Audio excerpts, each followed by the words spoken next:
말씀의 제목은 실족하지 말고 실족하게도 말라, 이런 주제로 하나님의 말씀을 증거할 때 여러분에게 하나님의 큰 은혜가 임하기를 주의 이름으로 축복합니다. 실족하지도 말고 실족하게도 말라 그랬습니다. 마태복음 18장 1절에서부터 5절까지 있는 내용은 누가 크냐는 문제였습니다. 네가 크냐 내가 크냐 하는 것이죠. 근데 누가 크냐 내가 크냐 누가 크냐 이렇게 서로 얘기를 하게 되면 어떤 상황이 생기냐면요, 실족이라는 상황이 생깁니다.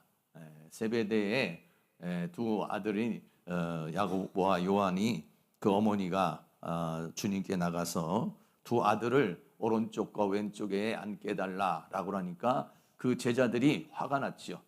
화가 나가지고 분개하는 모습을 보게 됩니다. 네가 크냐 내가 크냐, 네가 작으냐 내가 작으냐 이러면 괜찮은데 네가 크냐 내가 크냐, 그래서 내가 너보다 크려고 올 때 거기에서는 분쟁이 일어나고 싸움이 일어나고 시기가 일어나고 질투가 일어나고 결국은 그걸에서 실족이라는 문제가 이루어지게 되는 부분이 생기게 되죠. 그래서 오늘은 6절에서부터는 바로 이 실족에 대한 그런 문제가 있습니다. 이 실족이라는 말이 스칸달론이라는 말이고 동사로는 스칸달리조라는 그런 말입니다. 그래서 이 스칸달론이라는 말은 무슨 말이냐면은 영어에서 스캔들이라는 말이 있죠. 제가 찾아보니까 그 일일 드라마 중에 그 스캔들이라는 그런 드라마가 있더라고요. 보지는 않았는데 스캔들이라는 말이 있는데, 이런 스캔들이라는 말이 어떤 그 공인이나 연예인들이 좋지 않은 일이나 어떤 사건에 연루돼서 그것으로 인해 가지고 여러 가지 어려움을 당하는 것, 이것을 스캔들이라고 하고, 특별히 남녀 간의 어떤 불륜적인 문제라든지 좋지 않은 관계, 이런 것들을 뭐라고 하느냐, 스캔들이라고 그렇게 말하고 있어요. 그래서 이 실족이라는 스칸달리조에서 스캔들이 나온 것입니다. 스캔들이라고 하는 바로 영어 단어가 나온 거죠. 이 스캔들에 걸리면은 굉장히 헤어나오기 어려운 그런 상황이 생기지 않습니까? 그래서 얼마 전에 보니까 우리 그 장제원 의원이라는 분이 목숨을 끊었지 않습니까? 그 문제는 뭐냐면 앞에 전에 한 10년 전에 그 비서와 좋지 않은 그런 관계를 맺었는데 그것을 이제 부인하게 되고 또 서로 이제 법적 공방에 들어가게 되고 뭐 녹취가 나오고 막 이렇게 되다가 보니까 이 장제원 의원이 목숨을 끊었습니다. 그러니까 이 스캔들이라는 것이 뭐냐면 실족이라는 말인데, 이 스캔들이 그야말로 이 실족이라고 하는 그런 상황에 들어가게 됨으로 인해서 그냥 스캔들로 끝나는 것이 아니라 목숨을 잃을 수도 있는 거예요. 목숨을 버릴 수도 있는 그런 상황이 생기는 것이 뭐냐면 스캔들이고, 오늘 말하는 이 실족이라고 하는 실족을 하게 되면은 이런 목숨을 끊게도 되고, 그러면 본인이 이런 상황이 생기게 되면은 본인만 고통스러운 것이 아니죠. 주변에 있는 사람들도 안타까운 마음에 일어나게 되고 또 그 상대방에게도 큰 또 어떤 상처가 되고 서로 문제가 되는 그런 부분이 생기게 되는 것입니다. 그래서 실족하지도 말고 실족하게도 말라라고 해서 상대방을 실족하게 하는 일을 해서는 안 된다라고 하는 것을 우리에게 말해주고 있는 것인데, 우리는 부족하기 때문에 그렇게 실족을 시키지 않으려고 해도 자기도 모르게 실족하게 하는 경우가 많이 있게 되는 것입니다. 그래서 오늘 성경 본문은 실족하게 하지 말라라고 말합니다. 마태복음 18장 6절 말씀에 누구든지 나를 믿는 이 소자 중 하나를 실족해 하면 차라리 연자 맷돌을 그 목에 달리우고 깊은 바다에 빠뜨리는 것이 나으니라 라고 그랬어요. 그래서 소자라는 말이 나옵니다. 이 소자 중에서 하나라도 실족해 하면은 차라리 연자 맷돌을 그 목에 달리우고 깊은 바다에 빠뜨리는 것이 낫다. 이 소자라는 말이 뭐냐면 미크로스라는 말이에요. 미크로스라는 말은 무슨 얘기냐면은 어떤 치수나 양이나 또는 수나 쥐에 있어서 가장 작은 것을 가리켜서 말하는 것이죠. 그래서 회사에서 쥐를 따진다면 가장 밑에 있는 사람을 말하는 것이고, 어떤 양을 말한다면 가장 작은 것을 말할 때 미크로스라는 그런 말입니다. 그러니까 다른 사람이 볼 때 아주 그냥 하찮게 생각할 수 있는 사람, 뭐 이런 사람이 뭐냐면 소자라는 것이에요. 그 소자를 실족해 하면 그랬어요. 그래서 실족이라는 말이 스칸달리조라는 그런 동사입니다. 스칸달리조라는 말은 뭐냐면 함정에 빠뜨리다, 죄를 범하게 하다, 이제 그런 얘기인데, 원래 이 단어가 뭐냐면은 짐승을 잡기 위해 가지고 산에다가 이렇게 덫을 파놓다든지 아니면 구덩이를 이렇게 파놓지 않습니까? 구덩이를 이렇게 파놓으면은 짐승이 가다가 거기에 팍 잡히게 되죠. 아니면 이제 적군하고 싸움을 일으킬 때, 싸움을 하게 될 때에 적군이 올 때에 함정을 파놓고서 거기에 매몰되게 하는 것. 이것이 뭐냐면 스칸달리죠. 함정에 빠지게 한다라고 하는 그런 얘기죠. 그러니까는 우리가 인간관계를 하고 사람과의 관계를 하게다가 보면 잘못하면 상대방을 그 함정에 빠뜨리게 되는, 또 자기 자신이 또 함정에 빠지게 되는 그런 상황이 생길 수가 있다는 것이에요. 그래서 이 지금 예수님께서 말하고 있는 누구든지 나를 믿는 이 소자 중에 가장 적은 사람, 그게 어린아이가 될 수도 있고 어떤 사람이 될 수도 있는데, 아무리 적은 사람, 아무리 하찮게 된 사람이라 할지라도 그 사람을 실족하게 하게 되면은 어떻게 되느냐? 그 사람에겐 화가 있다는 것을 우리에게 말해주고 있는 것입니다. 근데 이 실족이라는 것이 어느 경우에 일어나게 되느냐면요, 보통은요, 내가 실족을 했을 경우에 상대방을 실족해 하게 하는 경우가 많이 있어요. 내가 범죄함으로 말미암아 상대방을 범죄하게 한다든지, 내가 연약함을 통해서 다른 사람을 또 그렇게 실족하게 하는. 그래서 실족이라는 것은 나 혼자의 문제가 아니에요. 나 혼자만의 문제가 아니라 나로 인해서 생겨지는 여러 가지 파급되는 것들. 그러니까 실족하게 하지 말아라 하면 나는 온전한데 다른 사람을 실족하게 하는 것이 아니라, 결국은 그 사람을 실족하게 하는 것은 내 어떤 잘못된 생각이라든지 잘못된 말이라든지 잘못된 행동이 결국은 자신을 실족하게도 하고 상대방도 실족해 하는 경우가 있다라고 하는 것입니다.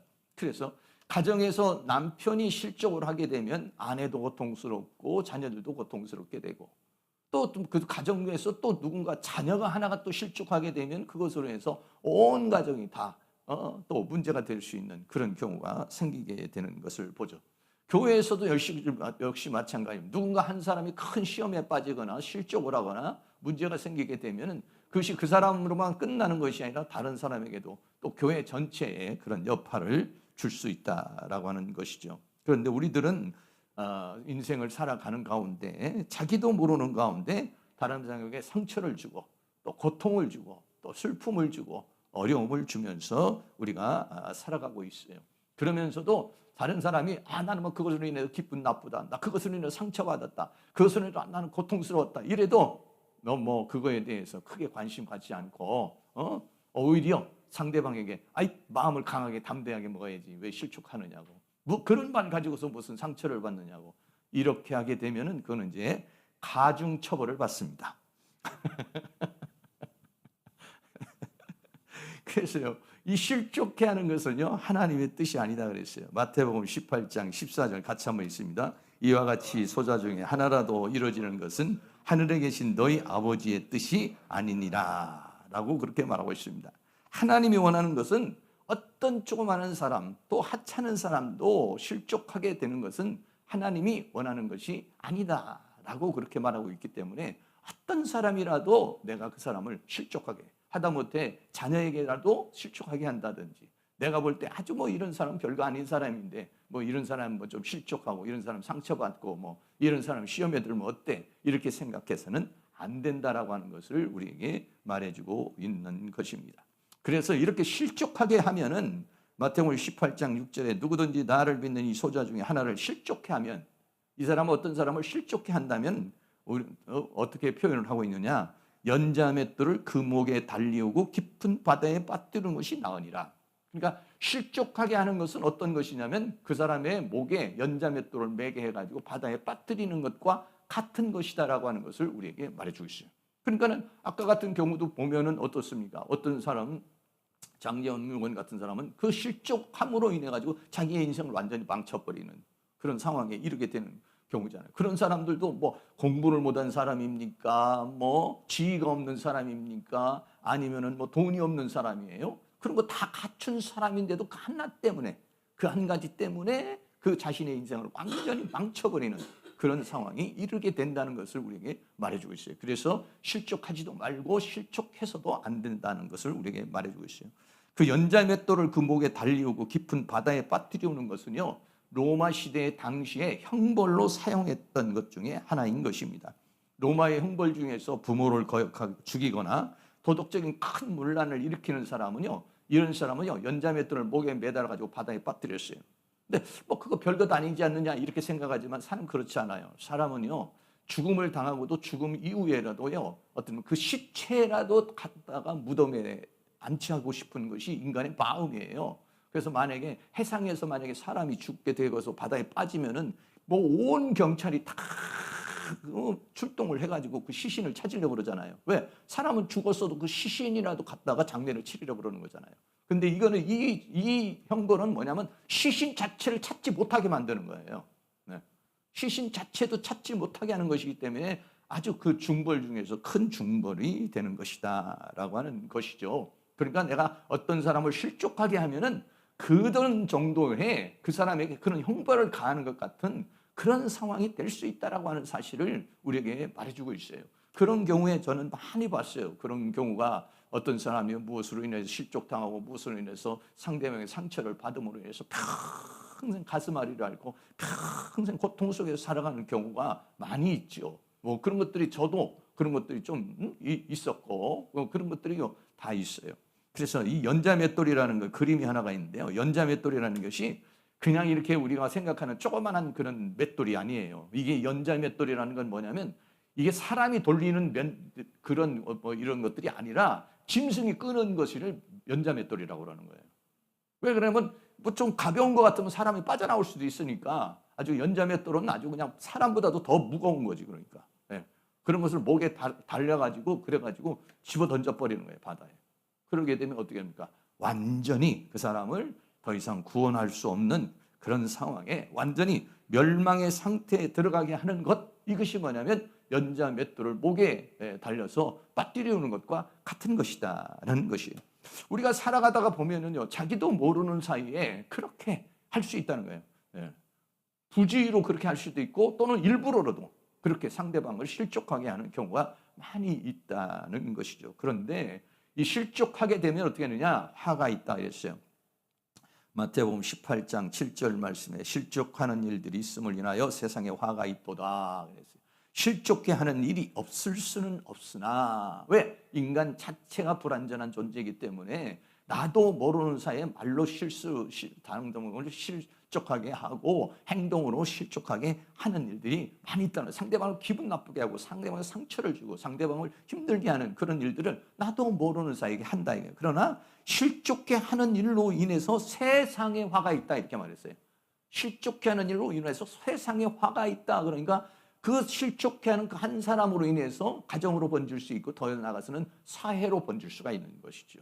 아버지에게 상처를 받은 사람이 나에게 나중에 범죄를 하게 돼서 사회에 큰 무리를 일으킬 수 있는 것이죠. 네. 어떤 가슴에 아픈 그런 상처가 사회까지 일어나서 세상에 화가 있도다 이렇게 말하고 있어요. 그 실족으로 인해서 상처로 인해서 그 아픔으로 인해서 그런 일들이 벌어지게 된다는 것을 우리에게 말해주고 있는 것이죠. 실족해 하는 일이 없을 수는 없으나 실족해 하는 그 사람에게는 화가 있다라고 그렇게 말하고 있는 것입니다. 어떤 사람이 만약에 돈을 벌기 위해서 술집을 차렸습니다. 아주 멋있게 그냥 돈을 갖다가 몇 억 들여가지고 만약에 술집을 차렸어요. 그 술집을 차려가지고 많은 사람이 와서 술을 먹고 막 이렇게 유흥을 즐기고 뭐 이래가지고 이 사람은 돈을 많이 벌었어요.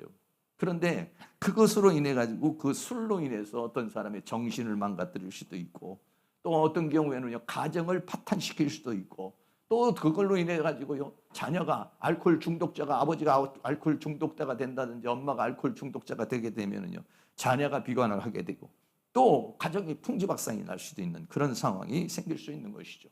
결국은 자기의 욕망을 채우기 위해서 돈을 벌려는 욕망을 채우기 위해서 다른 사람을 피폐하게 만들고 다른 사람을 가정을 깨뜨리고 다른 사람에게 고통을 주는 일이 생길 수 있다는 거예요.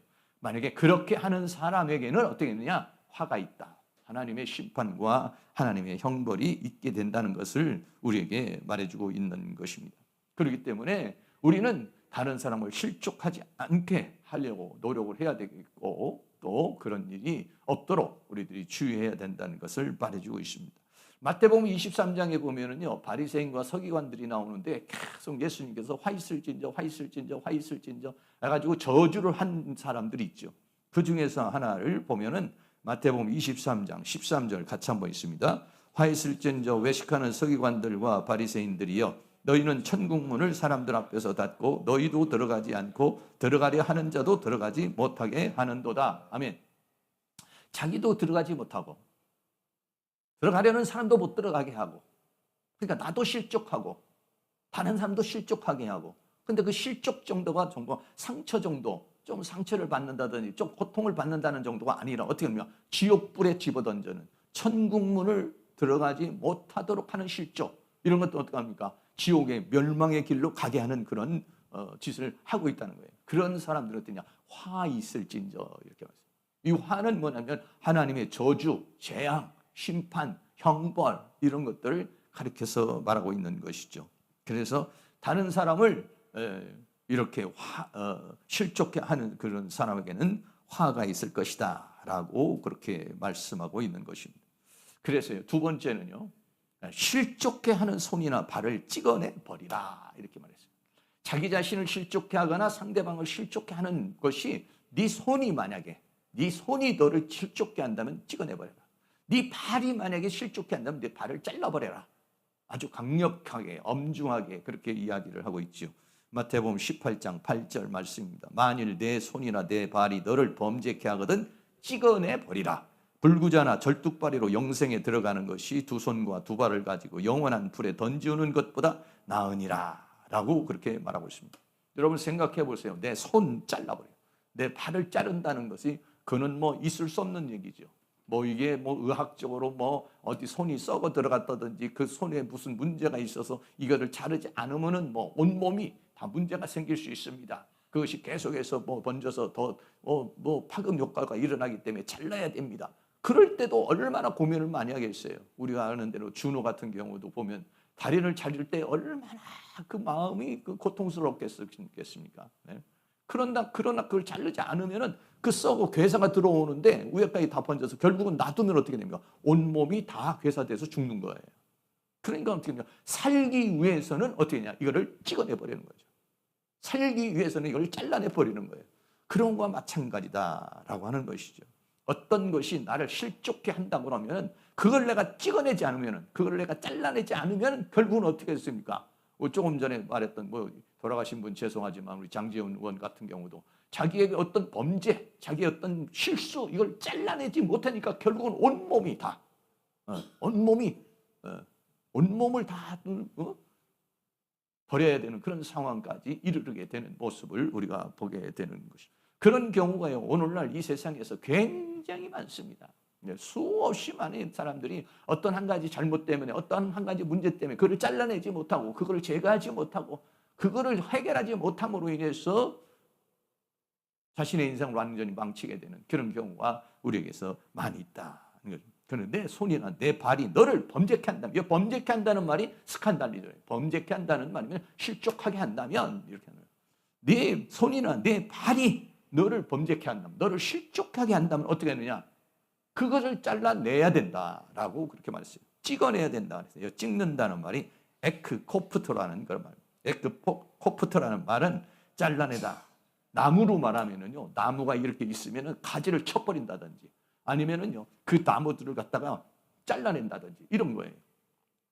요즘에 저는 이제 장미 여기 계양산에 올라가니까 장미공원에 이렇게 가면은, 거기 가면은요 장미꽃이 쫙 이렇게 피지 않습니까? 그러면 이제 어느 정도 꽃이 다 피지 않습니까? 그러면은요 그 구청에서 나와가지고 장미를 그냥 싹둑싹둑 다 잘라버리더라고요. 밑둥이를 다 잘라버려요. 그러면은 막 거기 있는 사람들이 아이고 아까우니까 꽃을 막 가서 주워다가 막 그냥 집에도 가져가고 막 이렇게 이제 하는 경우가 있어요. 아낌없이 다 잘라버리더라고요. 왜 그 잘라버립니까? 그 잘라내야 또 피는 거예요. 그래서 장미가 두 번 펴요, 저기는요. 그래서 봄에 한 번 피고 가을에 한 번 피는 거예요. 그래 봄에 한번 잘라내 버리면은요. 그리고 나면은요. 또 가을이 되면은요. 또 피더라고요. 이게 겨울 되기 전에 한번 또 피더라고요. 예. 이모작이에요. 그래서 그래가지고 잘라내는 거예요. 그 잘라내는 것이 뭐냐면 잘라내는 것을 끝내는 것이 아니라 잘라내는 것이 아니면 다시 살게 하는 것이다. 그런 거예요. 그러니까는 내가 나에게 있는 무엇인가가 나를 계속해서 범죄케 하는 것이 있다면 그것이 어떤 사상이라든지 어떤 생각이라든지 또 아니면 습관이라든지 아니면 말이라든지 이런 것들이 나를 실족해 하고 결국은 상대방에게 힘들게 하고 상대방을 고통스럽게 한다면 어떻게 했냐? 찍어 내버려라 이렇게 말했어요. 내버린다는 말이 발로라는 말이에요. 발로라는 말은 집어 던져버리는 것을 말하는 거예요. 찍어서 아낌없이 집어 던져버려라 이런. 그거 아까워가지고 그거를 붙잡으려고 해서는 안 된다라고 하는 것을 우리에게 말해주고 있는 것이죠. 그래서 찍어버린다는 것은 뭐냐면 내 안에 있는 어떤 요소를 제거해버리는 거예요. 근데 내 안에 있는 어떤 요소를 제거한다는 것이 얼마나 어렵습니까? 얼마나 힘듭니까? 굉장히 어려워요. 왜냐하면요. 나라고 하는 존재에 자기화가 돼 있어요. 자기화가. 사단의 어떤 속성이라든지 죄악의 속성이라든지 이런 것들이 자기화가 돼 있어요. 로마서 7장에서 말하는 것이 내 안에 선과 악이 함께 존재하고 있다라고 그렇게 말하고 있습니다. 그러니까 내가 죽기 전에는요. 그것이 계속해서 살아 역사를 하는 거예요. 그 습관이 그런 어떤 그 말투가 그런 어떤 행동이 계속해서 나를 그렇게 끌고 가고 있는 요소가 있다라고 하는 것이에요. 그래서 그것을 어떻게 했느냐? 잘라내야 된다라고 하는 거예요. 잘라내지 못하면 그것으로 인해서 또 회개해야 되고 또 그걸로 인해서 하나님 앞에 또 눈물을 흘려야 되고 그것으로 인해서 내 영적 발전이 생기질 않는 거예요. 영적 성장이 이렇게 올라가려면 그걸로 인해서 또 푹 쓰러져 버리고 그걸로 인해서 또 팍 깨져 버리는 그런 요소가 우리에게 있다는 것이죠. 그걸 가지고서 엄청난 기도가 필요하죠.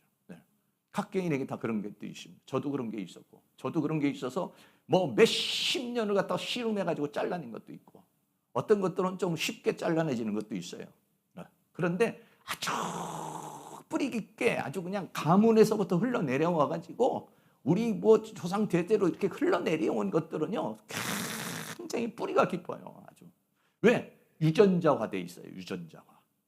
세포화돼 있어요. 세포화. 세포화되어 있고 유전자화되어 있어요. 그래서 내가 그걸 바꾼다는 것은 뭐냐면 내가 유전자를 바꾸는 거예요. 유전자를 바꾸는 것은 나를 바꾸는 거예요. 나를 바꿔야 내 인생이 바뀌는 것이거든요. 그러니까 유전자를 바뀌지 않으면 또 도지고 또 도지고 또 도지고 그렇게 되는 거예요. 정말 그렇게 새로운 피조물로 만들어지는 것 잘라낸다는 게 얼마나 어려운 건지 모르지요. 그러나 어떻겠습니까? 사람의 힘으로는 할 수 없지만 그러나 하나님께서 도와주시면 될 줄로 믿습니다. 희망을 가지셔야 됩니다. 아유 이거는 나는 못 고쳐. 미안해.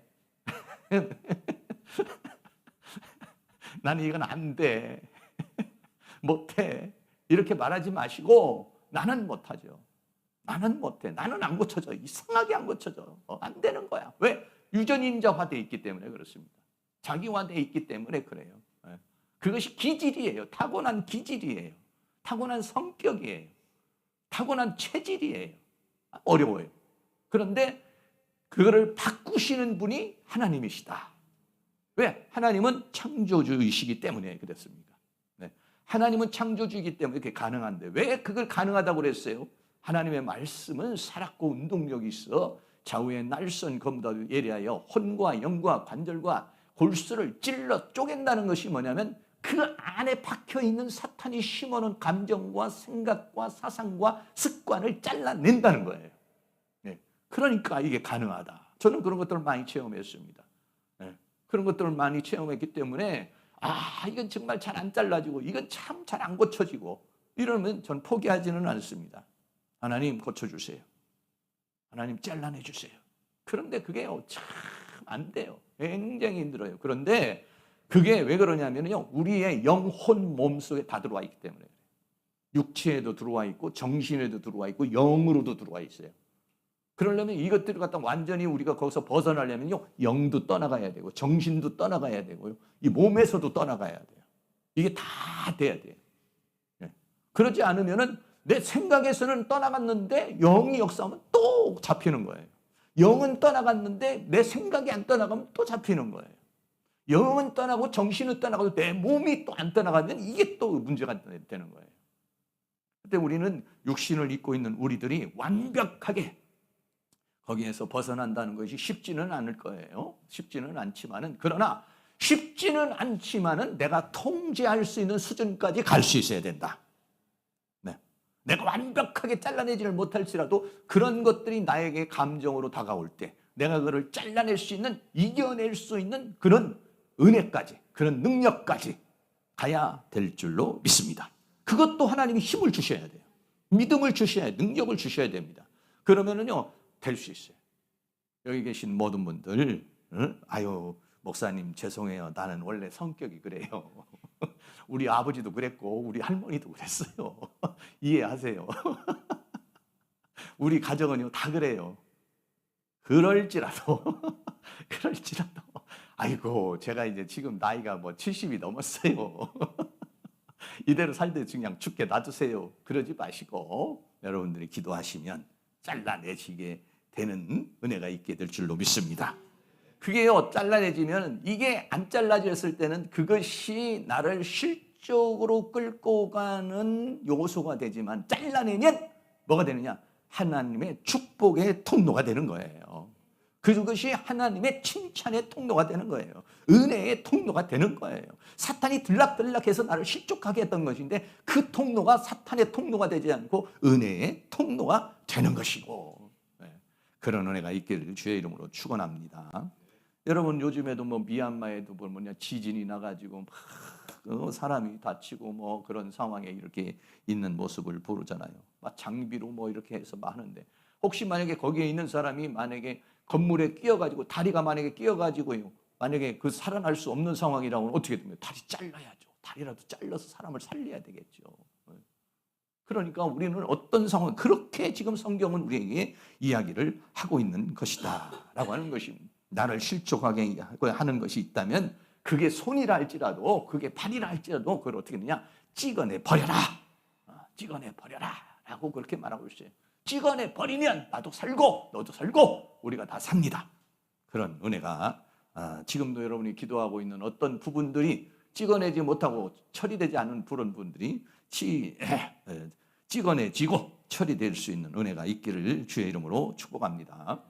마태복음 18장 8절에 만일 내 손이나 내 발이 너를 범죄케 하거든 찍어내버리라. 불구자나 절뚝발이로 영생에 들어가는 것이 두 손과 두 발을 가지고 영원한 불에 던지우는 것보다 나으니라. 불구자나 절뚝발이로 영생에 들어가는 것은 뭐냐면 장애인으로 들어가는 거예요.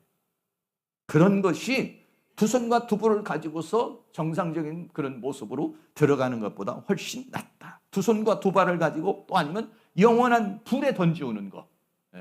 차라리 장애인으로 가는 게 낫지, 멀쩡한 몸이라서 그걸 잘라내지 못해가지고 불 속에 들어가는 것보다 낫다라고 그렇게 말하고 있습니다. 다시 말하면 나를 실족하게 하는 어떤 것을 내가 잘라내지 못하면 그것으로 인해서 어떻게 되냐? 불에 던지워진다는 거예요. 지옥불에 던져진다는 거죠. 이 세상에서 살면서도 그것 때문에 지옥 같아요. 그것 때문에 힘들어요.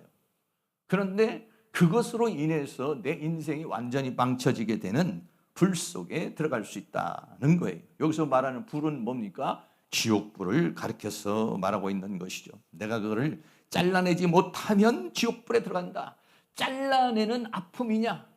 잘라내는 순간의 아픔이냐? 아니면 영원한 지옥의 형벌이냐? 그걸 생각한다면 차라리 잘라내는 순간적인 아픔이 훨씬 더 나은 것이다 라고 하는 것이죠.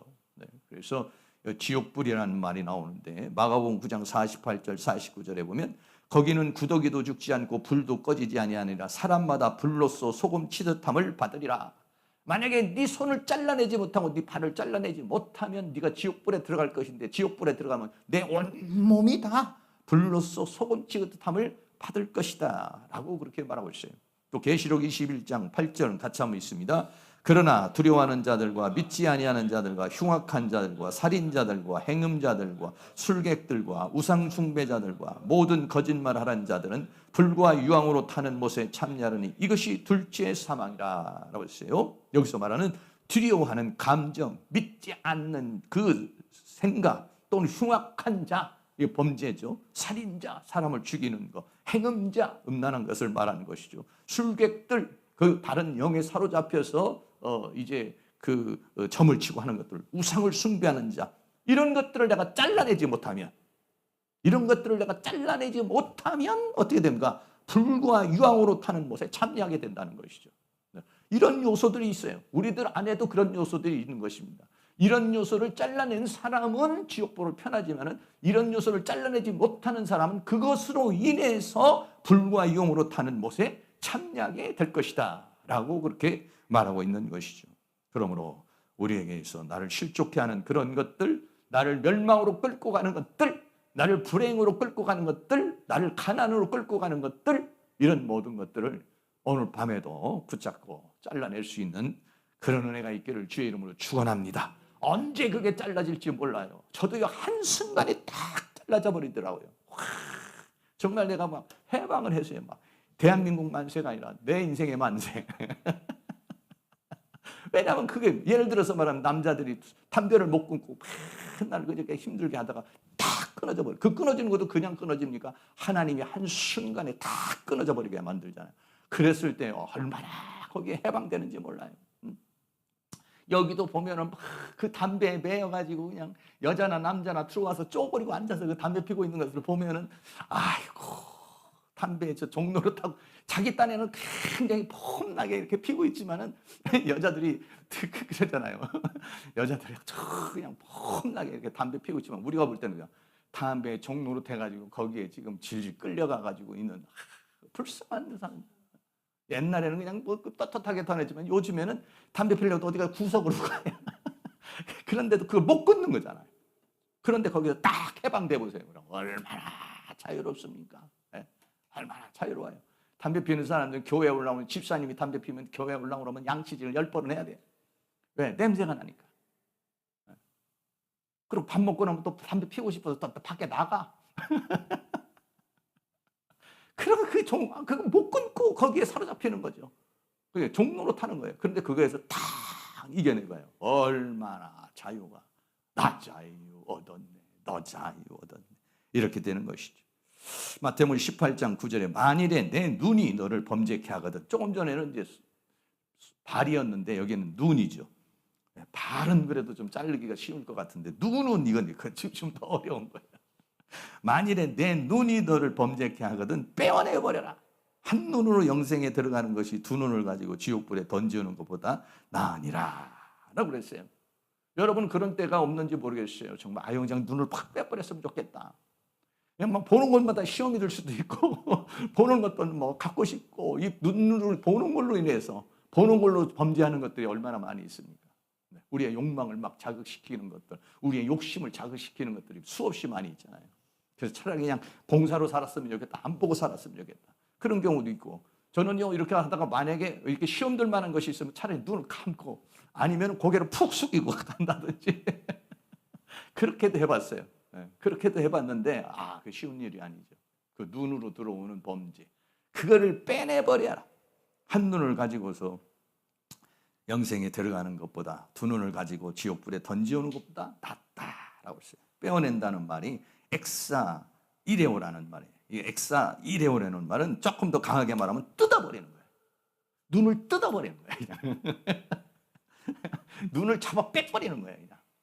오늘은 이제 나갈 때 전부 다 불구자가 돼서 나가는 거예요. 손이 문제가 있는 사람은 손을 자르고 가야 되고, 발이 문제가 있는 사람은 발을 잘라버리고 가야 되고, 이쪽에서 오는 생각이 문제는 여기를 도려내고 가야 되고, 감정에서 있는 어떤 것이 있으면 욕심이 생기면 이걸 또 뽑아내버리고 가야 되니까 멀쩡한 사람이 없는 거죠. 그렇게 강력히 우리에게 말을 하고 있습니다. 오른 눈을 또 마태복음 5장에도요 비슷한 내용의 말씀이 있어요. 이건 이제 여자를 보고 간음하는 부분에 대해서 얘기를 하고 있는데, 마태복음 5장 29절에 만일에 내 오른 눈이 너를 실족케 하거든. 이거는 이제 간음에 대한 얘기예요. 빼어내버려라. 내 백체 중 하나가 없어지고 온몸이 지옥에 던지지 않는 것이 유익하며, 또 오른손에 대한 이야기도 또 나옵니다. 마태복음 5장 30절에 보면 또한 만일 내 오른손이 너를 실족케 하거든 찍어내버리라. 내 백체 중 하나가 없어지고 온몸이 지옥에 던지오지 않는 것이 유익하니라 라고 그렇게 말씀하고 있는 것입니다. 사랑하는 모든 성도님들, 우리 모두가 이런 부분들이 우리에게 다 있는데 이런 것들을 다 잘라내버리고 우리가 영적으로 그걸 잘라내면은 어떻게 됩니까? 새로운 피조물이 되죠. 새로운 모습이 만들어지게 되는 것이죠. 그런 은혜가 많이 나타날 수 있기를 주의 이름으로 축복합니다. 세 번째는요, 사람을 업신여기지 말라 그랬어요. 실족해 하는 요소 중에 하나가 뭐냐면은 사람을 업신여긴다는 거예요. 사람을 무시한다는 얘기죠. 마태복음 18장 10절에 삼가 이 소자 중에 하나도 업신여기지 말라. 소자, 아주 조그만 사람, 보잘것없는 사람, 하찮은 사람이라도 어떻게 합니까? 업신여기지 마라. 너희에게 말하노니 저희 천사들이 하늘에서 하늘에 계신 내 아버지의 얼굴을 항상 배옵느니라 라고 그랬어요. 우리가요, 사람들이 특별히 예수 믿는 사람들, 그리고 또 우리 또 특별히 지도자가 될 사람들은요, 사람을 귀하게 여길 줄 알아야 됩니다. 정치 지도자가 됐든지 종교 지도자가 됐든지 아니면은 학교에서 가르치는 지도자가 됐든지, 지도자는 어떤 마음을 가지고 있었느냐? 사람을 소중하게 생각을 해야 돼요. 내가 봤을 때 아유 저 돈도 없고 백도 없고 아유 배우지도 못하고 뭐 이런 사람 뭐 사람 취급을 하지 않는 사람, 이런 사람은요 다른 사람에게도 존귀를 받지를 못합니다. 존경을 받지를 못해요. 그러나 조그만한 사람, 보잘것없는 사람, 하잘것없는 사람, 학고방에 사는 사람, 쪽방에 사는 사람, 하루 벌어 하루 먹는 사람, 정말 아주 보잘것없는 사람, 이런 사람, 또는 아니면 장애인들, 또 아니면 병원에 있는 중환자실에 있는 사람들, 뭐 이런 사람들, 이런 사람이라도 그를 소중하게 생각하는 사람, 이런 소중하게 생각하는 사람이 다른 사람에게도 소중히 여김을 받습니다. 가끔 가다가 보면은 어린이집이나 또 아니면 요양원이나 이런 데서 문제 생기는 게 뭡니까? 자기 아이 아니라고 막 함부로 대하고, 자기 부모 아니라고 막 함부로 대하고, 이러다가 보면은 사건이 생기고 문제가 생기는 경우가 있지 않습니까? 내가 볼 때는 치매가 걸려서 정신이 없는 분도 그분도 소중하게 생각하고, 내가 볼 때 아주 어린 아이고 또 발길을 못 알아듣는 아이도 참 소중하게 생각할 수 있는 그런 사람이 되는, 소자라고 그랬으니까 여기서 가장 적은 자를 가리켜서 말하고 있는데, 우리 사랑하는 모든 성도님들은 항상 사람을 귀하게 여길 수 있는 그런 은혜가 있기를 주의 이름으로 축복합니다. 그래서 성도는요, 그래서 존귀한 자다. 성경은 그렇게 말했어요. 시편 16편 3절 같이 한번 읽습니다. 땅에 있는 성도는 존귀한 자니 나의 모든 즐거움이 저희에게 있도다. 아멘. 그랬습니다. 하나님께서 뭐라고 하냐? 땅에 있는 성도는, 일반 사람들도 존귀한 자지만 땅에 있는 성도는 존귀한 자니 나의 모든 즐거움이 저에게 있도다. 그러니까는 우리가 많은 사람 중에서, 땅에 있는 성도 중에서 또 오늘 또 금요일이라고 이렇게 나와서 예배 드리는 사람이야말로 얼마나 존귀한 사람이에요. 옆에 있는 분에게 당신은 존귀하신 분입니다. 귀하신 분이십니다. 아주 귀하신 분들. 정말 여기 계신 분들은요, 참 귀하신 분들이고, 물론 온라인으로 예배드린 분도 귀하신 분들이고 귀하신 분이지만은 성도님들은 귀하신, 하나님께서 뭐냐? 땅에 있는 성도는 존귀한 자니 나의 모든 즐거움이 저에게 있도다 라고 했으니, 오늘도 우리 존귀한 사람들이 이렇게 예배 드리는 것을 하나님이 받으시고 주님의 즐거움이 저희에게 있다고 그랬으니 주님이 기뻐하시는 은혜가 있게 될 줄로 믿습니다. 또 성경에 빌립보 2장 29절도 같이 한번 읽습니다. 이러므로 너희가 주 안에서 모든 기쁨으로 저를 영접하고 또 이와 같은 자들을 존귀히 여기라. 아멘. 이 말씀은 뭐냐면 에바브로디도를 지금 빌립보 교회에 보내면서 하는 말씀입니다. 에바브로디도가 굉장히 그 바울에게 와서 헌신적으로 하고 또 희생적으로 했죠. 그래서 뭐라고 하느냐? 그런 사람을 존귀히 여기라. 귀하게 여기는 것도 아니고 존귀. 뭐 귀하다, 존귀에 비슷하지만은 존귀한, 귀하고 귀하다 할 때 뭐냐면 존귀히 여겨라라고 그렇게 말했습니다. 그리고 또 형제를 먼저 존경하라 그랬어요. 로마서 12장 10절도 있습니다. 형제를 사랑하여 서로 우애하고 존경하기를 서로 먼저 하며 그랬습니다. 내가 너보다야 낫지. 이런 것이 아니라 상대방을 생각할 때 참 저런 부분에서는 저분이 너무 존경스럽다. 상대방을 귀하게 여길 줄 알고 상대방을 존경할 줄 아는 사람, 상대방을 낮게 여길 수 있는 사람, 이런 사람이 여러분 그 사람으로부터 존경을 받습니다. 내가요 다른 사람 무시해 보세요. 애들도 무시해 봐요. 그러면 애들도 무시하면은요 할아버지가 없어요. 무시해 버립니다. 아이고 이쁘다, 아이고 멋있다 그래야 이게 좋아하지. 엠마 넌 저리 가.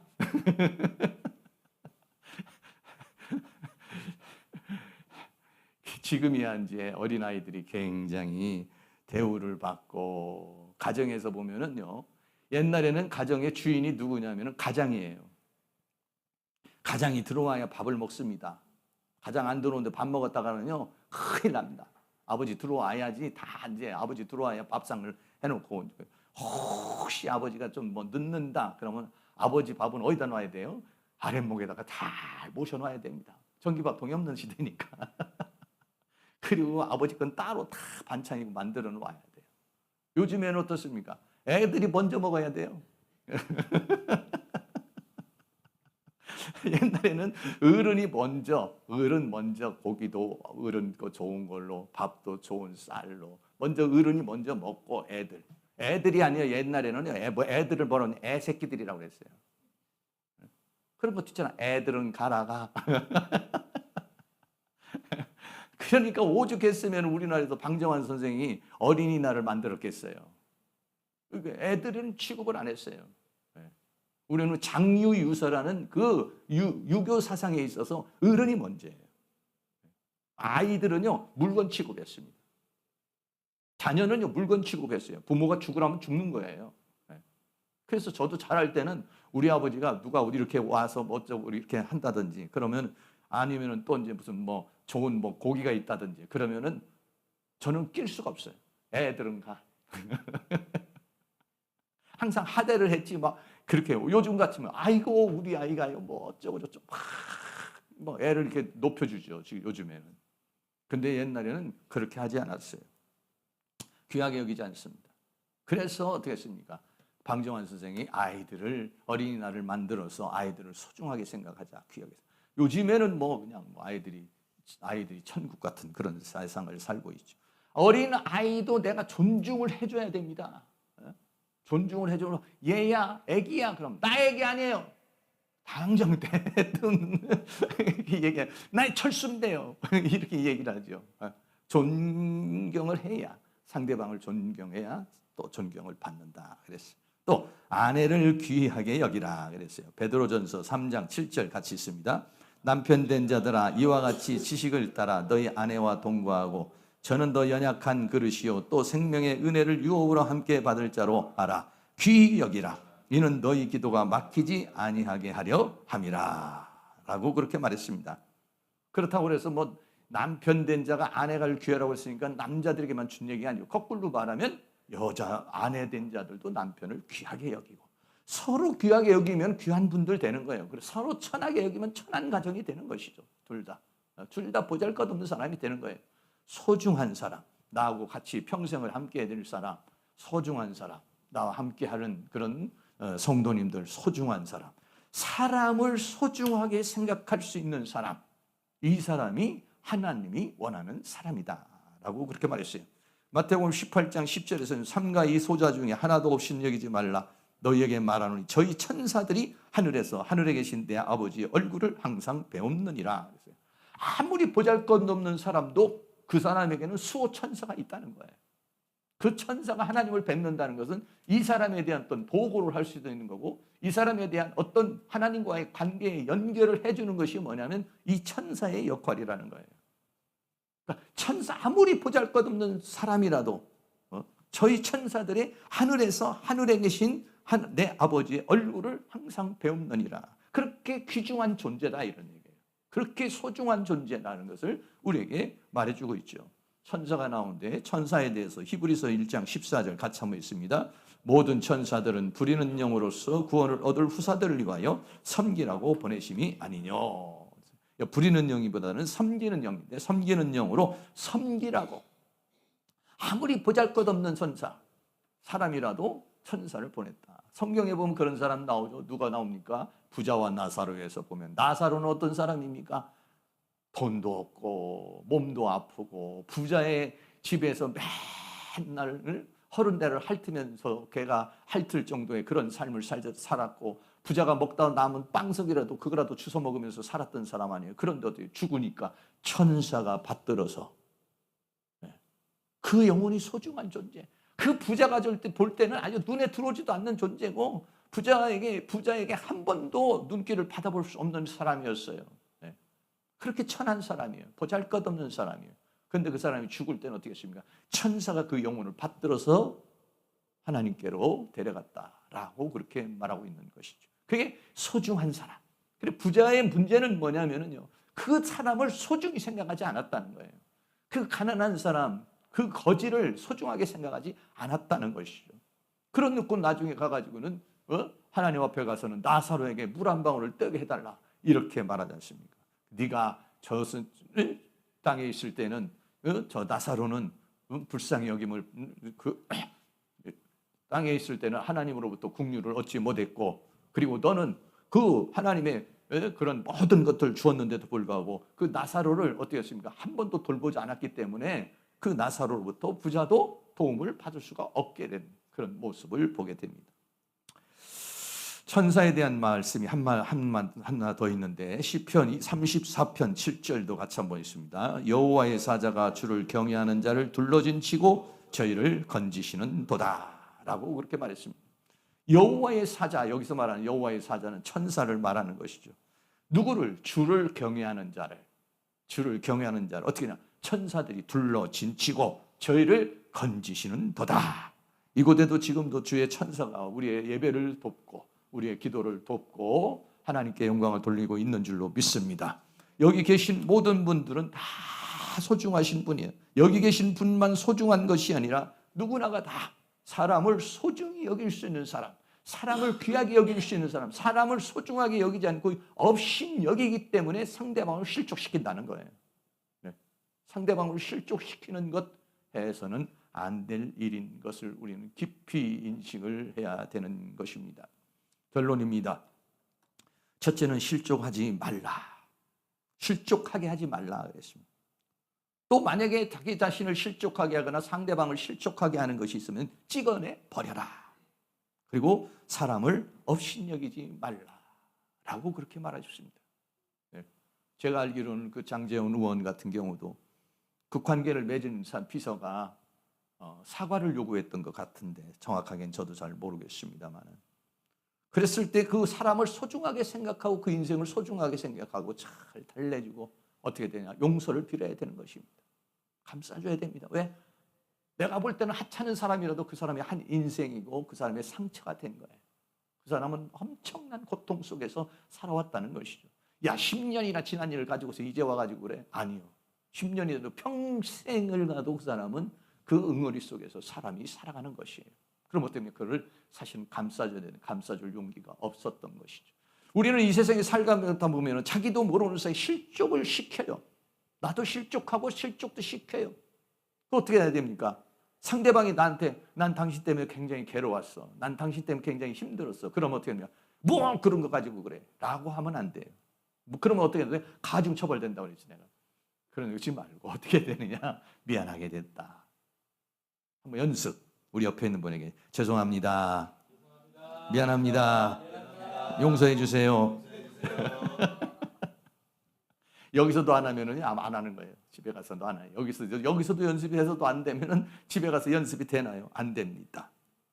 노래 중에요, 이런 노래 있어. 돌팔매 노래. 이거 유행가인데 아는 사람은 알 건데 누구야 누가 또 생각 없이 돌을 던지는가, 이런 얘기입니다. 무심코 당신은 던졌다지만 내 가슴은 멍이 들었네. 당신이 내 인생에 무엇이길래, 당신이 내 앞길에 무엇이길래 단 한 번 돌팔매로, 단 한 번 돌팔매로 멍들게 하나. 누구야? 서러운 내 가슴을 울리는 사람아. 유행가도 이런 노래가 있더라고요. 그러니까 누군가가 한때 돌멩이로 던졌어요. 그런데 이렇게 맞은 거예요. 그런 얘기가 있잖아요. 무심코 던진 돌이 개구리를 죽인다고 그랬잖아요. 어떤 사람이 돌멩이를 던졌는데 그냥 던졌는데 개구리가 맞아 죽은 거예요. 내 무심코 던진 말이 상대방을 그렇게 할 수 있다라고 하는 사실 생각해서 오늘 밤에 기도하다가 혹시라도 누군가에게 내가 실족시킨 게 있다고 한다면 여러분들이 회개하시고 앞으로 살아가는 가운데 스스로도 실족하지 마시고 다른 사람도 실족시키지 마시고 혹시 실족을 시켰으면 용서를 비시고 모든 사람과 더불어서 화평한 서로 협력하는 그런 관계를 맺으시기를 주의 이름으로 축원합니다.